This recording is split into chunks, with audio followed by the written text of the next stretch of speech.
Meon hadn't really been acting any differently these last few days, but I'm still trying to distance myself from her for some reason. Because you take the word of Shion over your experiences with her. Like a dumbass. It was only because of what I heard from Shion, told you, and Oishi, that she was the successor to some kind of super extravagant gang family. That's amazing! You want that! Oh, if I could marry into the mob, oh fuck yeah, I'd do it in a heartbeat. Fuck you guys, I'm in the mob. I get mob protection and mob money, come on.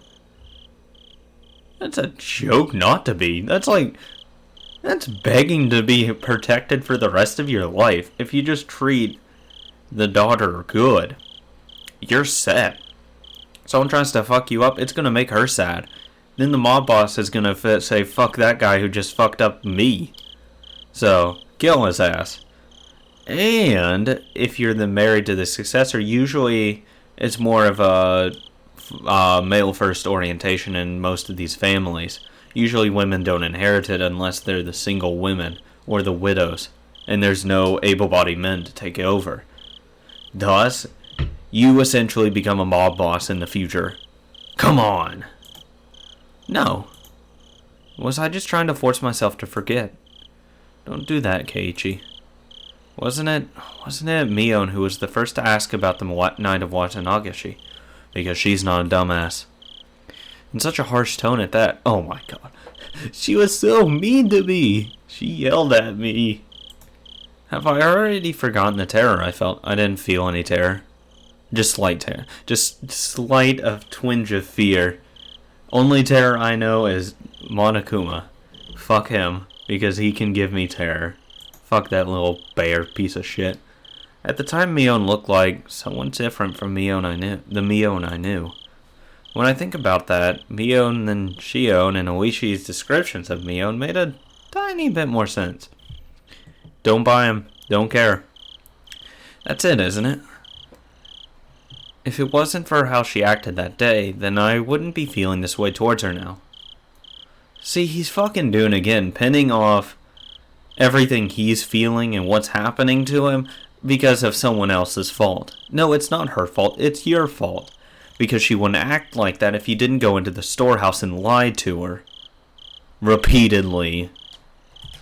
Like an idiot. What on earth was going on in her, with her back then? I was conveniently thinking only of everything she had done after that. While disregarding the very first thing, the thing I should have been looking at most, wasn't I? Meon was pedaling her bicycle in front of me, her long hair fluttering in the wind. Aw, that's awesome. No matter how long I looked at her back, it never gave me answers to any of my questions. Oh, I would have lots of questions that would probably answer. We went all the way to the stone steps leading up to the shrine grounds. Of course, we weren't going to want to haul our bikes up there. Yeah, that's fair. So we parked them beside the staircase instead. So this is the Furude Shrine. Everybody comes and goes at this place as they please, as if it were a park, but this place is actually a grand estate owned by the Furude family. So the entire shrine is private property. It really makes you feel the passage of time.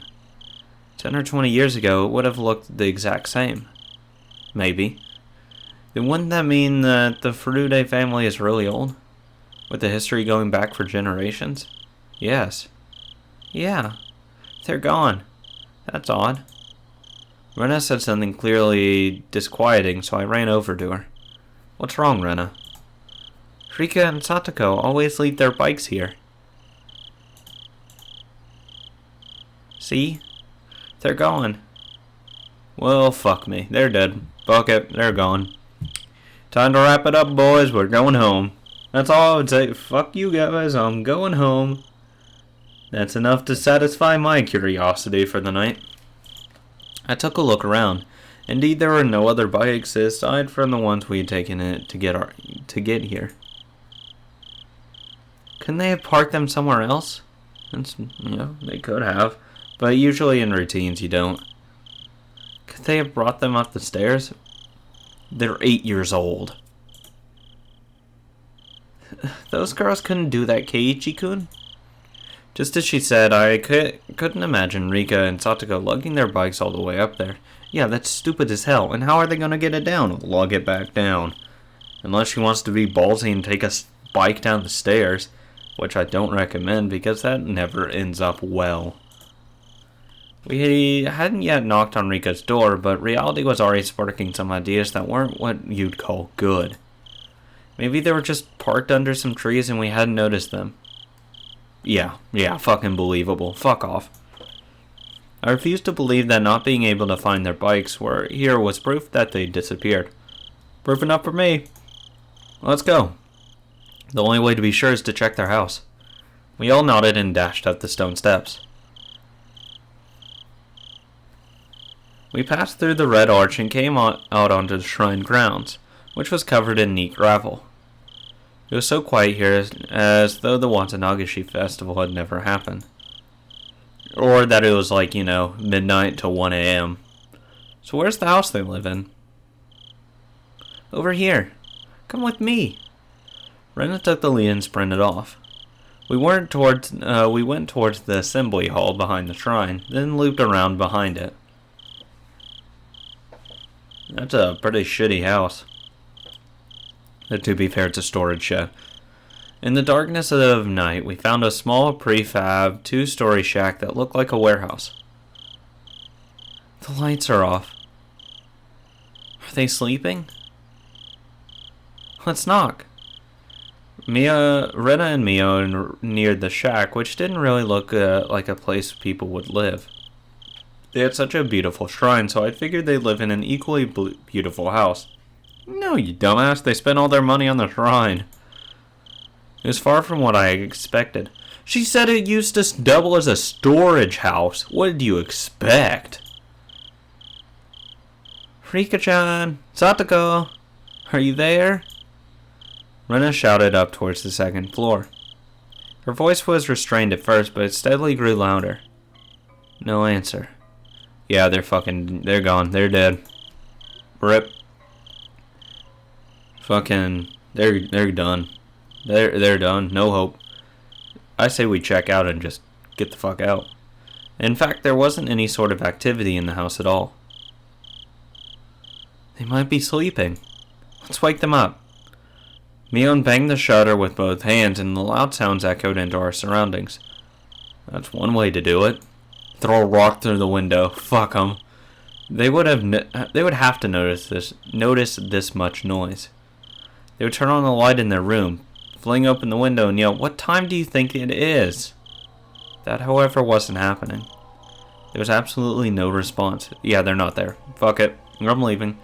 Meon stomped, slamming her fist on the shutter, and a sudden silence fell over us. The silence aroused terrible thoughts in us. I could feel the blood draining from my face. Fuck me. It's locked. I wonder if we can get into somehow. Rena showed no signs of stopping. It didn't look like she would admit they weren't there until we went inside and saw for ourselves. Kick down the door! The refusal to give in gave me strength. Move, I'll get this. Second-story windows wouldn't be locked. I would, fuck that. Oh, you hear all the time about people breaking in through the second floor. Because everyone thinks what you're thinking. I don't need to lock the second window. It's above the ground. No one can bring a ladder or a step stool and climb up the fascia or the facade or that little roof right there. Dumbass. I'll give them a try. Kei-chan, a ladder. Meon brought over a ladder that was standing against the house. Oh, wow. So a regular kidnapper, child molester could, grab the ladder, climb up the side, get in there, grab both of them, kill them both, whatever, and leave. Keiichi. The footing was a little unstable for me to be climbing it, but Meon held the ladder firmly in place for me. Thank you. I appreciate it. I hadn't climbed too many ladders. Okay, it's not that hard. My inexperience with them exposed, I climbed up one step at a time and tried to open each window on the second floor. Mii-chan, I'm gonna go check the main house just to be sure, okay? I'll be right back. Bye, Rena. Keiichi, get your ass off that ladder and get to know Meon a little more personally. If you don't, I swear to fucking God, you will disappoint me forever. Because this is your chance. You can have one-on-one time with her. Real bonding moments. What? A main house? It's the Furude family's actual house. After her parents passed away, I think it's been left like that. Oh, right. Rika's parents, they passed away, huh? At that point I recalled something else. Wasn't Satoko living here too? Satoko's an orphan. Her parents fell from a cliff because of Oyashiro-sama's curse. Then her older brother, Satoshi, he disappeared. Satoshi, I have heard that name before. I remembered. Shion was pissed when someone mentioned him. Like, she wanted nothing to do with them talking about that. I remember that part. She was like, oh, yeah. Yeah, that was Satoshi. He disappeared. She looked pissed. Like, that's just a straight up, yeah, stop fucking talking about that. So either she hated the guy, or she really liked the guy. I'm going with the, liked him. Just because she didn't have, like, a disgusted look on her face or a pleased look. Thank God he disappeared. Ever since then, Satoko and Rika have been living in this shack. Neither of them has any family, but at least they're together. They help each other out. Rena said main house, didn't she? Wouldn't it be easier to live there? The curtains were drawn, so I couldn't get a good look inside to see, but two young girls living together seemed like a pretty tough life. I think she tried that at first. She said it was hard, though, because it reminded her of her parents. I could see that. Shit, I said something stupid. I had no idea. I feel really bad for them. Can't you get your ass down off that ladder and hug Meon and say everything's gonna be alright? And apologize for everything you've done to her. And just keep hugging. Be just cheery. Just say you like her a lot, you know. These moments really fill your heart with passion, man. Come on. They were normally so cheerful at school that I never even realized an atom of this. Rika and Satoko, they have it hard, huh? She's cursed. What? Huh? Suddenly Meon said something in such a low voice that it sounded like she was really cursing someone. I didn't let it slide. I don't care. I turned around on the ladder to face her and asked her again. Meon, what did you just say? I said she's cursed. Meon, still holding onto the ladder, brought her head up to look me in the eyes. Okay, well, once I said to step off the ladder to have great times with Meon, now I'm saying step off the ladder because she's going crazy. As soon as our eyes met, an absolute zero jolt of electricity surged through my body. Meon's eyes clouded over, and within them boiled and bubbled, a stew of chaos. They whirled around and around like a raging sea, and bubbles floated on to the surface. I really think you need to go see an eye doctor. That's not normal. You want a reference? I know a great one from the town I just left. I had at some point been trapped on this ladder, like being cornered on a dead-end street. Get the fuck off the ladder. Meon, why are you making that face? I intended to follow up with, you're going too far with this joke, and gave her a forced smile. However, on such uneven footing as I was, the only thing that came out of my mouth was a hoarse groan as I desperately struggled to not let nausea overwhelm me. Satoko Hojo. She's been cursed by Oyashiro-sama. Meon answers with a response to something I never asked, as if replying to somebody else's question. The only person who fell from the park observation platform were her parents. Only her parents, who treated her like dirt, died that day. She was the only one to survive.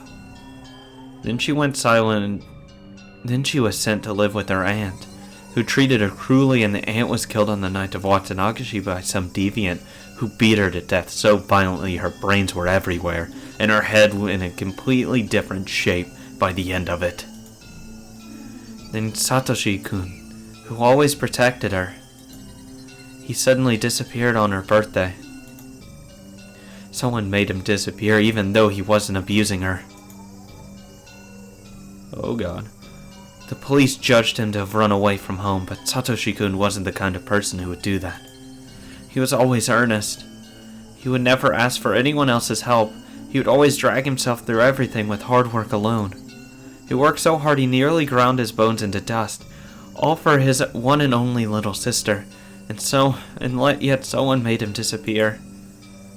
She was the only thing he lived for, and yet someone made him disappear.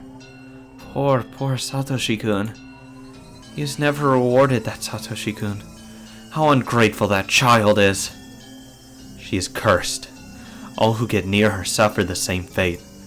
The curse kills them, or the curse makes them disappear. She cannot have any relief. She cannot have any relief.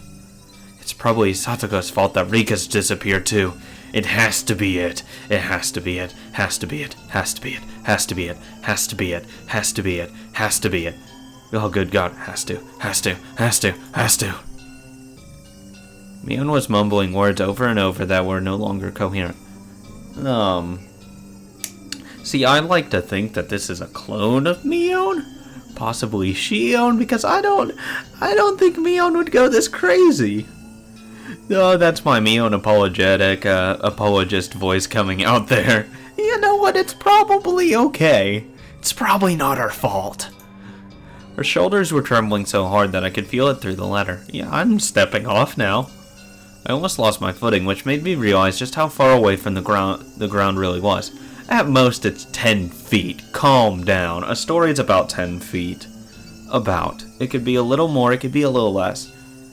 It's probably 10 feet. Get over yourself. Come on, it's not that far. If you fall, you might bruise or possibly dislocate a shoulder depending how you land. As long as you don't land on your head, you're gonna live. Possibly sprain an ankle.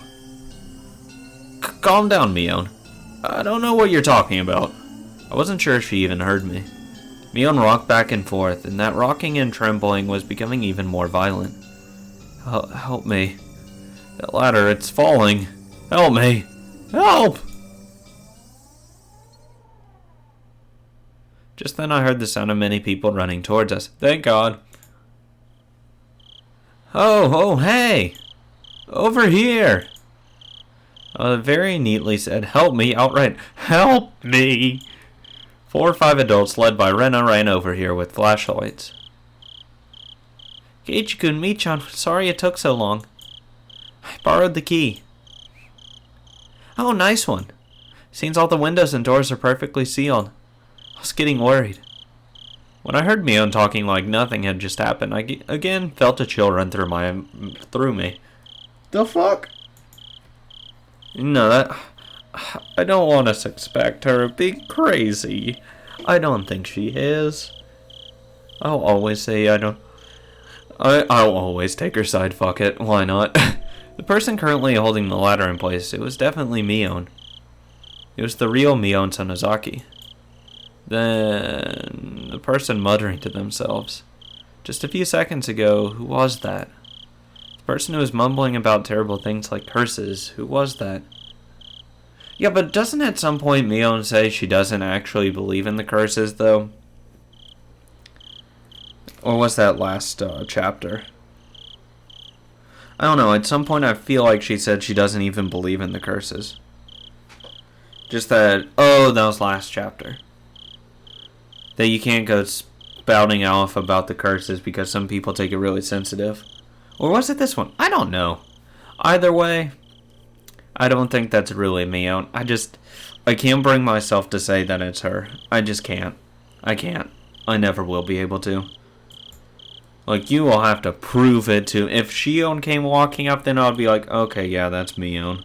Or a evil they were triplets. You never know.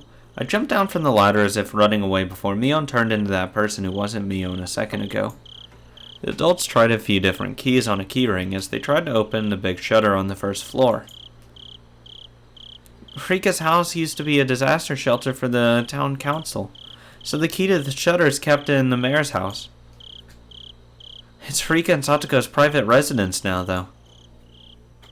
Well, this is on Rika's property anyway. Nobody complains about it. Meon gave me a smile as she said that. Oh, stop it. I, however, could only return her gaze with an aghast expression.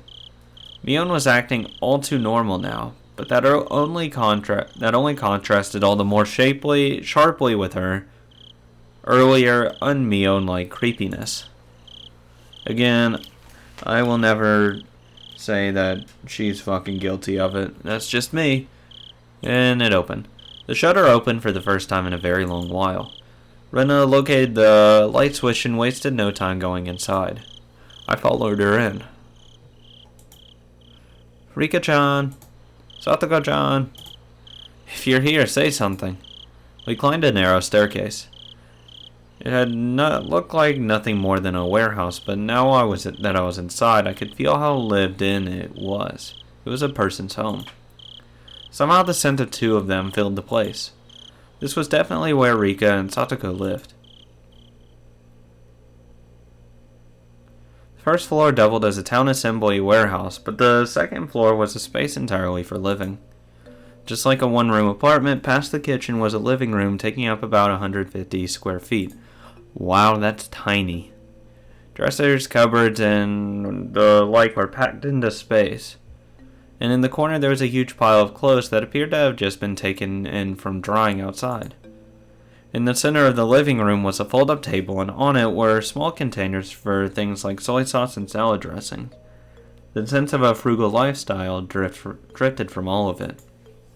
It was strange that they weren't here in the middle of the night like this. The adults climbing the stairs one at a time began to make a fuss and talk amongst themselves. So, not here?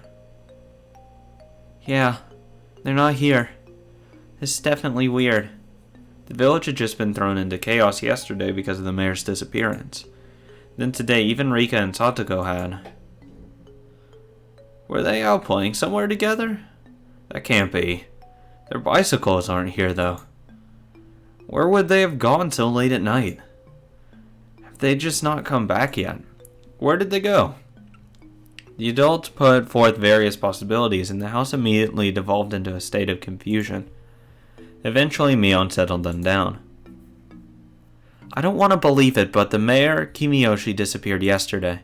We can't say that this is unrelated. The adults' faces paled at Meon's declaration. Mine and Rena's did as well. Let's see, they could have gone nearby for some tea or something, then accidentally fallen asleep. Where would they go for tea? Whoever invited them might just not be able to wake them up at all, too. Let's eliminate that possibility first. Makino-san, please go around the houses near the stream. Kaitaru, go look at near Ochaga Lake. Ochaga? Okamura, you...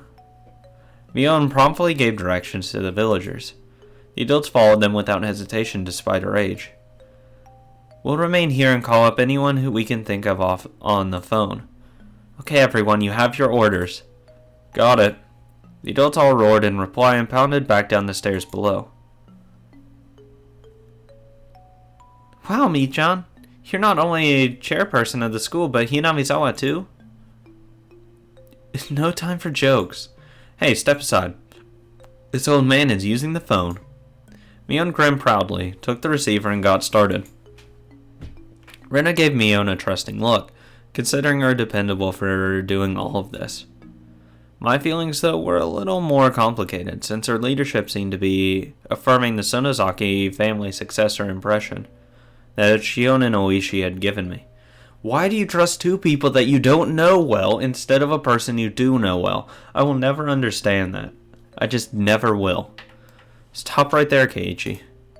None of that matters right now. The most important thing is to make sure Rika and Satoko are safe. Let's see, couldn't there be a clue hinting at where they might have gone somewhere in this room? Still though, I wouldn't know what to look for anyway. If we tore through the whole place apart and figured out what was different from before, we might be able to speculate, but Well, check the easy stuff. Check the bathroom. Check the bedroom, if there is an independent bedroom.